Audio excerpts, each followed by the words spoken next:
Hi everyone, this is Rabbi Gotlib of Beit Midrash Zichron Dove and the Village Shul, presenting video number 2 in our mini-series, exploring fundamental similarities and differences between two works that are often seen as representing opposite sides of the Jewish philosophical spectrum, the Tanya and the Nefesh HaChaim.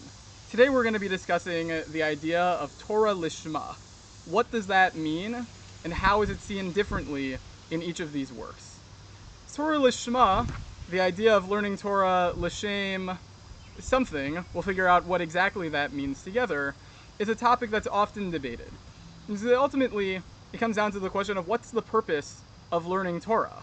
Obviously, we're going to put the mitzvahs that we learn from it into practice, but what's the point of the study itself? And the Tanya says, Lishma haynu k'dei l'kasher nafsho la'Hashem al yedei hasagas haTorah ish kfi sichlo. The Tanya says that Lishma means that we connect ourselves to Hashem, we connect our very soul to their source. We'll get into this more tomorrow. The Tanya actually compares the human soul to a candle, the flame constantly lifting up, trying to connect to its supernal source.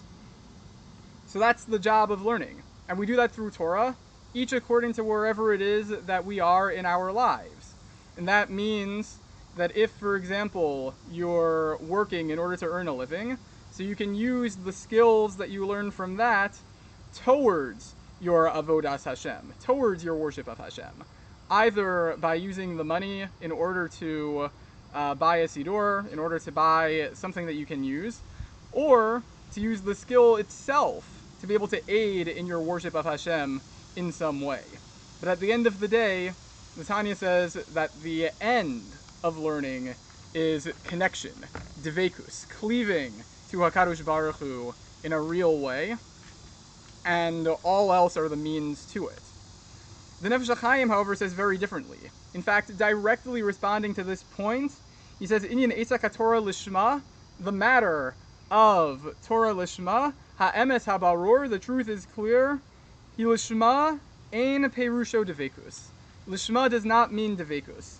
It does not mean this idea of using it just as a means to the end of a greater personal connection with spirituality. You know, that's nice, that's a lovely idea. He acknowledges that the entire world seems to believe that that's what it means, but he says that the actual definition is different. Ha'emes ki inyan lishma perush l'shem haTorah. That at the end of the day, the meaning of Torah lishma is l'shem Torah, for its own sake. You delve into the inner workings of Torah. Why does it say what it says? How does this apply in halacha? What are all of the intricacies? What would it have been if it said something even a little bit different? Why does that matter? But studying it in detail, and as much detail as you can, that is the meaning of Lishma. However, he goes on to say something very interestingly. He goes on to say, Ki asiyas ha-mitzvah vadai shetzricha liyos mitzvahs min ha-muvchar. Obviously, the mitzvah performance that you learn should be done in the best possible way. Bidvekus umakshavatara mitaris kafi sichlo v'esagaso. With maximum dvekus, cleaving to Hashem, with maximum fervor and purity of thought, according to wherever this particular person is holding. In order so that what is above is praised, and thus rectifying the upper world. We'll get to exactly what that second part means tomorrow. We'll leave it as a cliffhanger for now. But the Nefesh HaChaim is saying, importantly, Dvekus does matter. So what's the difference between this and the Tanya? The answer is that to the Tanya, Dvekus is what matters. Dvekus is the end. That's the goal. That's what we're trying to accomplish. And learning whatever we learn, however we can, as long as we feel that connection, we're there. We're connecting. We're tearing down the veil like we talked about yesterday, seeing that Hashem is here in all of this, getting a spiritual connection, and that's amazing. That's the goal. The Nefesh HaChaim, however, says very differently. The Nefesh HaChaim says, no, we can't forget that we have a Torah that's given to us. And God wouldn't have given us the Torah in the words He gave it to us in if he didn't expect us to learn it and use it as our roadmap? Skipping levels isn't cool. That's cheating. That's not what our job is. Our job is to learn as best we can and apply it to our lives with the blueprint that Hashem gave us. And yes, that will lead to Dveikus. That will lead to us being able to say that we are connecting to Hashem, but that's not the goal. The goal is to be able to look in our lives and to say we have a roadmap in the here and now, and we're not going to look past that. We're going to live in the moment. Carpe diem, we are going to seize the day by performing the mitzvos of the Torah that we were given, and that will lead to Dveikus, that will lead to connection, but we have this concept of a Torah and of mitzvos that is our job to fulfill. And the Nefesh HaChaim actually applies this also, like the Tanya did, to people who have to work.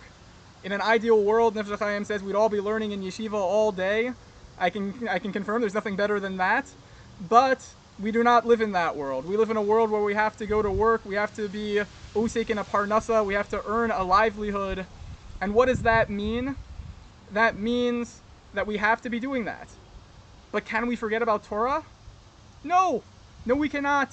He says that we have a minhag, going back to the Gemara, of Torah im derech eretz. Torah along with the way of the world. And that means that even when you're working, you are doing that with thoughts of Torah. You're thinking about Torah constantly, figuring out how it applies to what you're doing, how it applies to your life, and how you can follow it. So the Tanya and Nefesh HaChaim here, once again, there are similarities but a divergence. Both care greatly about Dveikus, about connecting ourselves to HaKadosh Baruch Hu in a real, meaningful way. And yet where the Tanya says that that's the only goal, the Nefesh HaChaim says, Hashem gave us this Torah for a reason. We need to take responsibility for that Torah. As Rav Soloveitchik says, we take it in our hand and look at the world through its lens. And we live that world in the moment. It's not about transcending that. It's not about trying to skip ahead. It's about doing what we're meant to be doing in the here and now, in the present, living in that life. What do these mean for us personally? How do these similarities and divergences play out in our own lives and as we see ourselves as Jews? Stay tuned for tomorrow's class to find out.